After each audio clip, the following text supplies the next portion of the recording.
Joining me right now is Sherrilyn Phelps from Saskatchewan Pulse Growers. Sherrilyn, how's it going? It's going great. Thanks, Sean. Yeah? You know what? This is becoming a bit of a sort of a trend for you and I. We have a farm show, and we get together and we do an interview. Yes, I really enjoy them. Thanks for inviting me. Well, it's really good to chat with you. So let's break it down.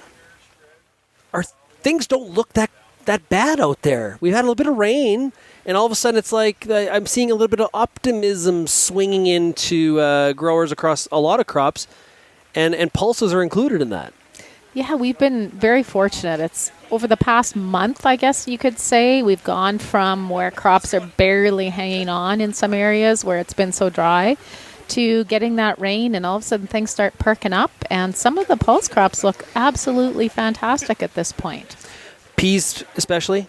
Yes, peas, I would say, are probably looking the best. I've seen them across kind of Saskatchewan for a very long time. Give me the why on that. Well, the why is, I think, a couple things. The first being that there's been a lot of guys that have moved away from peas because of the Aphanomyces and the root rots in the wetter years. You know, they got frustrated with dealing with these ugly looking peas and them not producing. And so they've kind of moved them out of the rotation. Then this year they've kind of come back in. So we've had a bit of a longer break between peas, which is good for the health of the crop. Rotation matters. Rotation does matter, especially with peas. So, you know, when you get them healthy right off the get-go and they don't have the root rots that they're faced with, they can just grow. And then in a lot of the area it was drier, which with pulses, if they're drier earlier on in the growing season, it doesn't really affect them too much, other than they end up shorter and they don't look as big and as lush.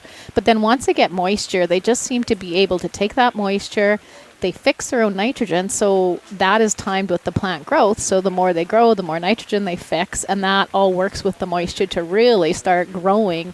And we've got some of these phenomenal pea crops now that are, 3 feet-ish tall, flowers galore, and really knitted and looking really well. And the other thing that, I guess there's 3 things. Yeah, okay. I said 2, but now there's 3, is on the disease side. Because it was dry early on, we didn't see the Microspirella blight.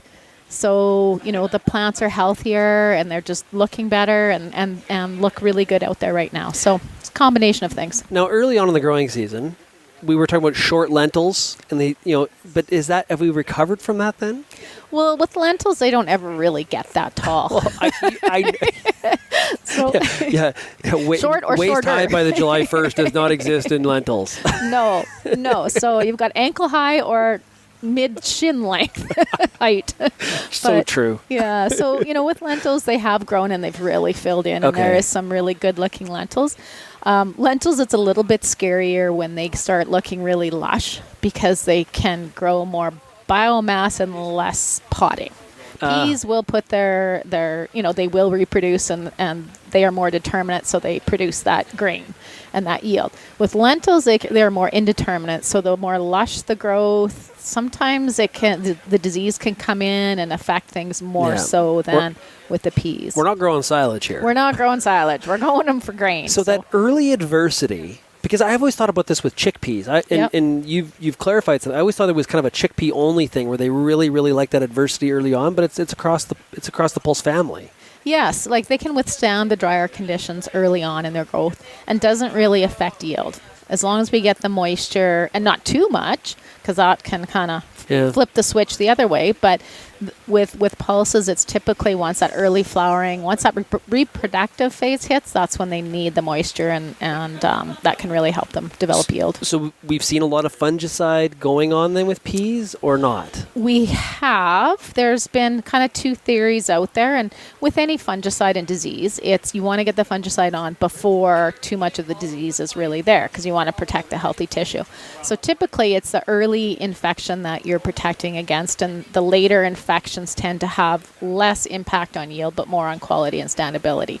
So there has been a lot of guys that they just spray fungicides at early flowering because they like the quality, they like the standability, they don't want to have to, look to see if the disease is causing problems or not. They know it works for their systems.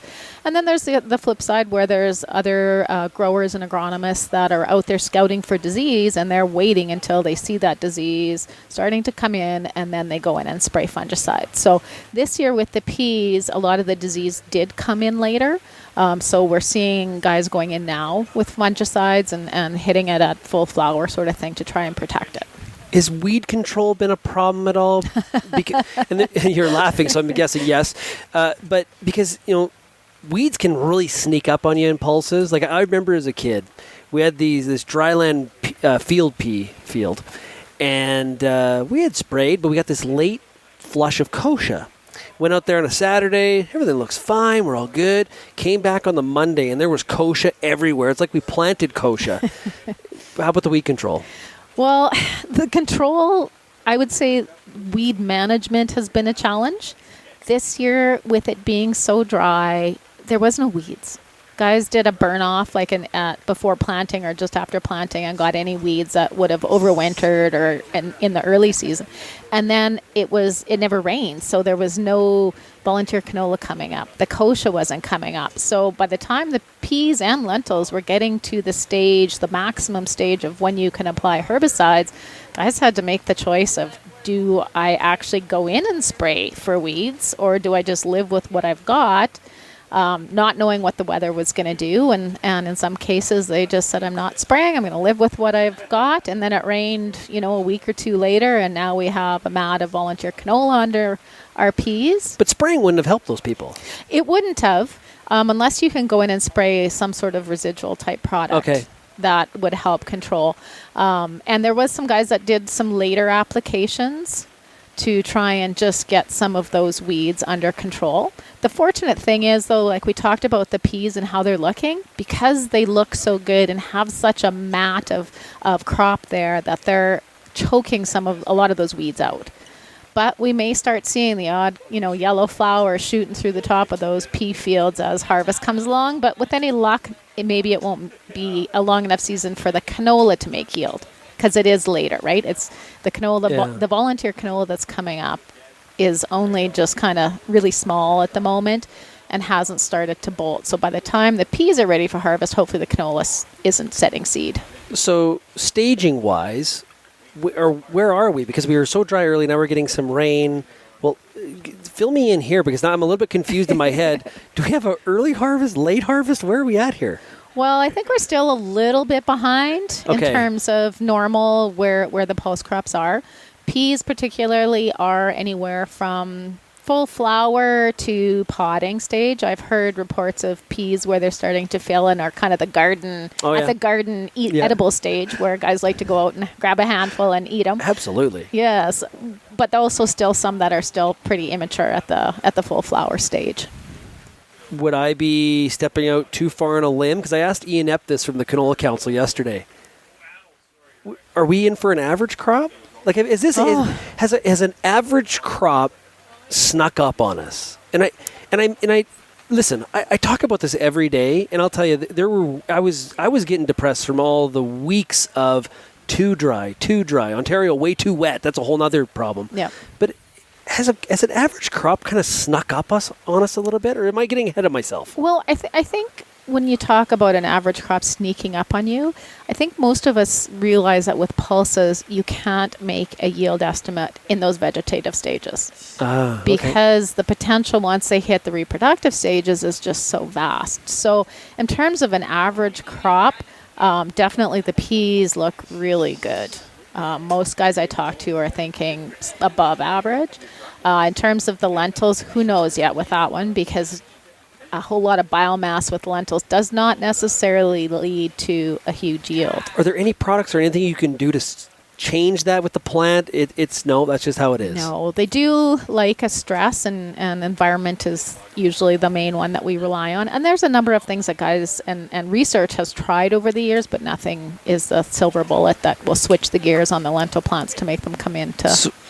What would be the perfect weather conditions for that lentil crop going forward? We need some dry. I know it's kind of like as we're sitting in the rain. I love here, farming. It's like too wet, too dry.